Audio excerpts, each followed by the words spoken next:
So, sir, many UPSC aspirants have doubt regarding the history optional. So, as a representative of the civil service aspirants, I would like to ask you questions, some questions. Okay. So, my first question is why history optional is a tension for many? Um, as far as history optional is concerned, I would say one of the biggest concern or tension for many aspirants is this optional is having a vast syllabus. This is something a myth, I would say. Okay. Uh, when they look into the syllabus, they could see there are ancient India modules, medieval India, modern India, world history, or the culture part, etc. But the reality is something different. If you are a serious UPC aspirant, you are preparing for civil service examination. In the prelims, you have to cover ancient India, Yes. medieval India, modern India, art and culture. Out of 100 questions, around 15 to 18 questions could be from this part. So you have to cover all those things. Coming to this mains part, GS1, in addition to this, you have to study post independence, world history, etc. So if you think that way, the people this the so-called vast syllabus is nothing in front of this, GS preparation journey. Okay. If you consider GS an optional, this is Yes. the only optional I would say that having this much overlapping with Okay. your GS syllabus. So the tension factor, I think majority aspirants think that this is having a vast syllabus. They are ignoring the fact that these things they have to cover for their Yes. basic prelims and mains preparation. So tension factor can be something related to the syllabus, thinking that it's a vast syllabus or it's a factual subjects. All these are just a funny myth only, I would say. Okay, sir. Okay, that's impressive, sir. So my next question is, what's the actual result for history optional every year? See, that is also many aspirants think that yeah, history optional is one of the worst performing optional in the world. But Okay. the reality, you see that UPC has a list of optionals, and there are many people, like they take history as optional. But the reality, you see that if you check every 100 toppers every year, if you check the first 100 toppers, you see at least 25 to 30 people are with the history optional. Yes. So on an average, it goes up to at least 30 percentage, or I would say 25 to 30 people are clearing, or they are into the top 100 rank list with the history optional.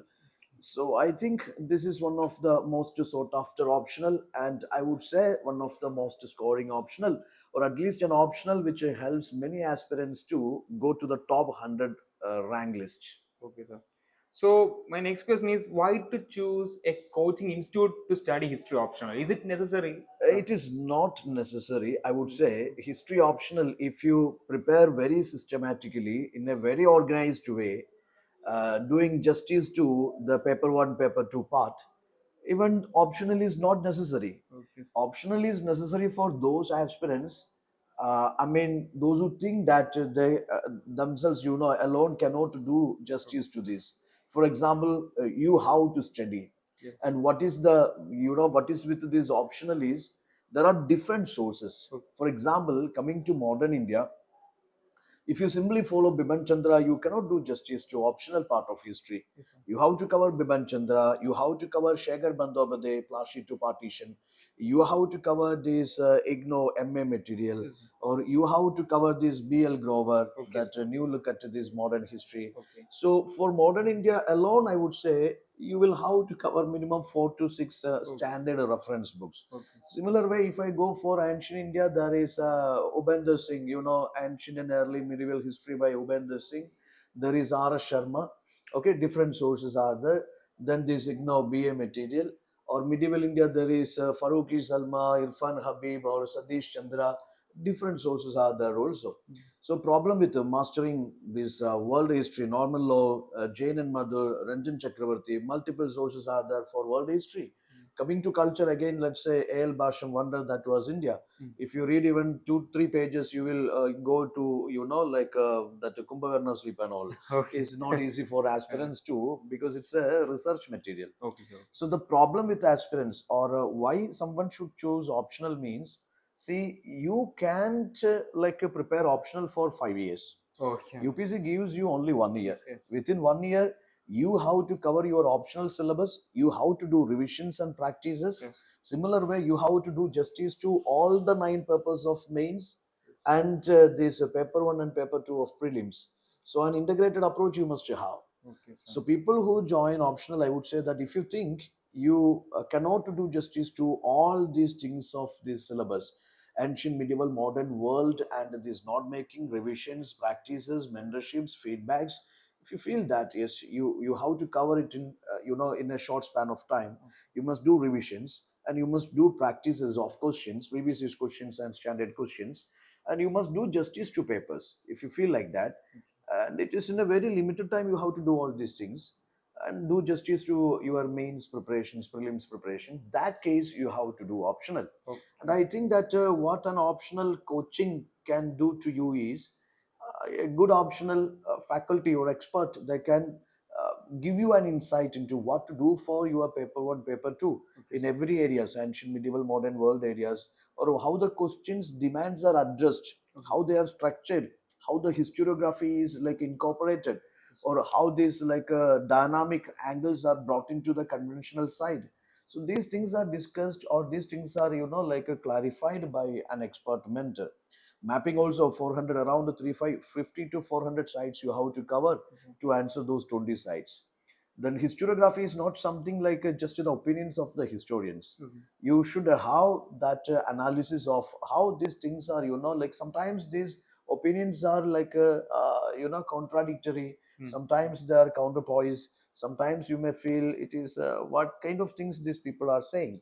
But you have to go for, you have to go the deeper part of these opinions, or maybe different angles and approaches raised by the opinion, I mean historians. Okay. But still it is a very interesting process. It is not like something I would say doing a PhD here. We are just doing justice to the exam part of the syllabus, or Okay. maybe whatever exam demands, that only we are supposed to do. Okay, so you are saying that if you join a coaching institute, you can minimize the margin of errors, right? Exactly, exactly. The fact is like when you are doing it by yourself, you don't know what is actually the demand of the Yes, paper, yes, sir. or like how to. Yeah, for example, there is a question like a permanent settlement, zamindari settlement. It is a brave and bold measure. Discuss or analyze or evaluate, elaborate, examine. Some directives are given. This statement is given. Now, if you don't know that there are different angles to this single statement and they must be balanced perfectly, and if you struggle to structure it, Okay, sir.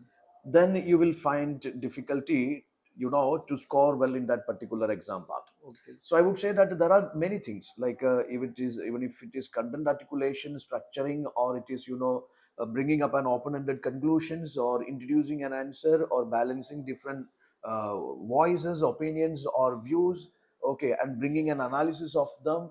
So all these things, I would say that yeah, it requires some master supports, some expert supports, so that you can reduce your like this margin of errors, as you Yes. said, or maybe the common errors which you make into the answers.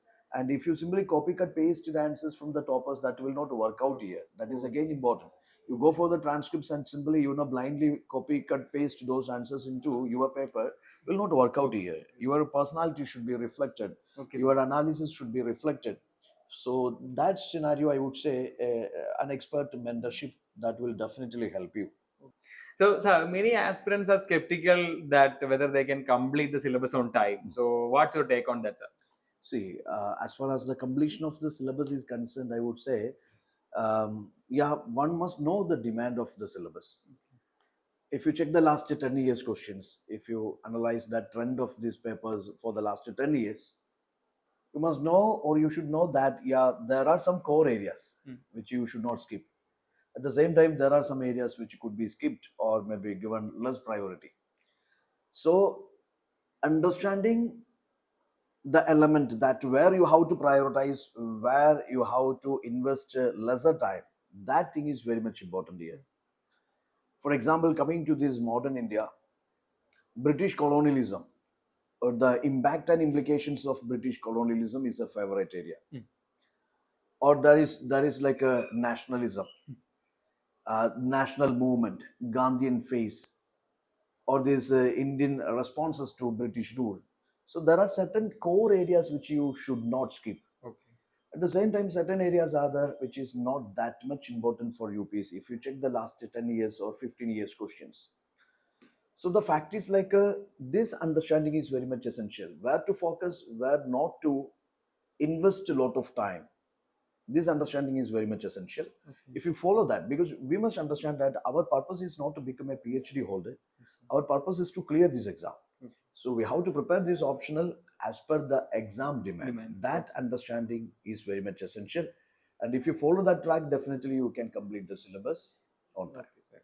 So my next question is, if I take history optional, is it help in me other paper? I mean, GS or essay or ethics. So if I take history optional, Yeah. so many of the aspirants have doubt that if I take history optional, it will help. It may help in GS1, ethics or essay. So what's your take on that, sir? Yeah, I would say coming to this history, and history is such a subject, it overlaps in many papers of your prelims, your mains, especially coming to mains. You see that history comes in GS1, but the people who do GS2, where you study these basics of Indian polity, Yes, sir. constitution, governance, international relations, that you must have a good understanding of the historical backgrounds. Yes. When you study these India's diplomatic ties with other countries, historically what we had in the past, that understanding is very much essential.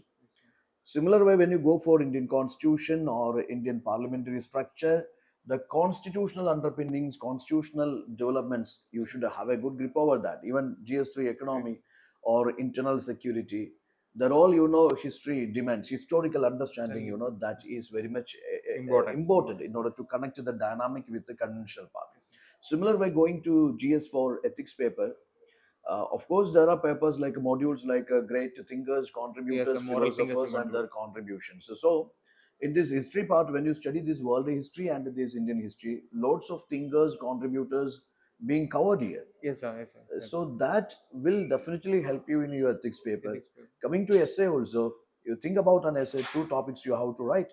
Every essay in 1,200 words. Yes.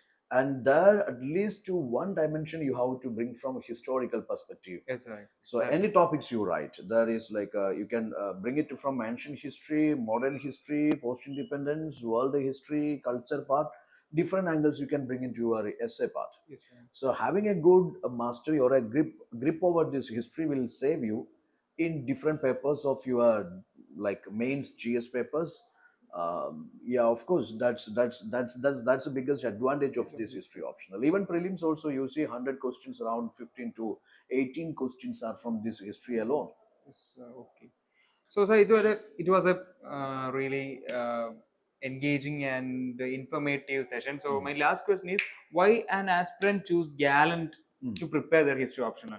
See, regarding Gallant, the history optional, see, Gallant IAS Academy offers history optional, and what we do or I do with the history optional is my focus is to cover the syllabus, like timely coverage of your paper 1, paper 2, and mapping also should not be ignored, I would say. Okay. Mapping, it's a 50 marks game Yes, in sir. paper 1. So around 300 plus sides you have to cover. Yes, sir. The short descriptions you have to practice, prepare. Yes, sir. Similar way, along with the coverage of the syllabus, a good n number of the practices of answer writing, that is very much essential. Yes. Because answer writing could not be developed in a day or two, Yes, sir. or it is not a game of overnight. I would say continuous practices. Maybe your best answer comes after 100 answers. Yes, sir. Exactly. So that much patience is, perseverance is required, Yes. and the practice is required. And even if a single feedback which comes to your answer, if you consider and if you improve upon that, definitely it will be a game changer. And we focus on that regular answer writing part also, map practice part also, coverage of the syllabus. And I know that for every aspirant, like covering these diverse sources, it's a tough task. Yes. So what we do, we like do this research part, everything by ourselves, and we bring the best class or material to students, so that these what is called extra research works are minimized. They can focus into preparation, revisions, and practice part. Okay, sir. So thank you so much for all the answer, and we will meet you in another section. Thank you. Thanks. Thank you.